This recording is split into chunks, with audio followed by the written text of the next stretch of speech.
ترجمان دفتر خارجہ نے کہا ہے کہ افغانستان میں دہشت گرد عناصر کی موجودگی خطے کے امن و سلامتی کے لیے بڑا خطرہ ہے اور اقوام متحدہ کی رپورٹ پاکستان کے موقف کی واضح تائید کرتی ہے۔ ہفتہ وار بریفنگ کے دوران ترجمان نے کہا کہ افغانستان میں دہشت گرد عناصر کی موجودگی کے ٹھوس شواہد موجود ہیں۔ ترجمان دفتر خارجہ نے کہا ہے کہ افغانستان میں دہشت گرد عناصر کی موجودگی خطے کے امن و سلامتی کے لیے بڑا خطرہ ہے اور اقوام متحدہ کی رپورٹ پاکستان کے موقف کی واضح تائید کرتی ہے۔ ہفتہ وار بریفنگ کے دوران ترجمان نے کہا کہ افغانستان میں دہشت گرد عناصر کی موجودگی کے ٹھوس شواہد موجود ہیں۔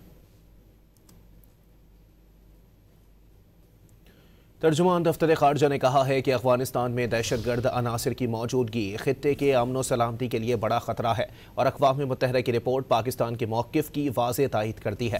ہفتہ وار بریفنگ کے دوران ترجمان نے کہا کہ افغانستان میں دہشت گرد عناصر کی موجودگی کے ٹھوس شواہد موجود ہیں۔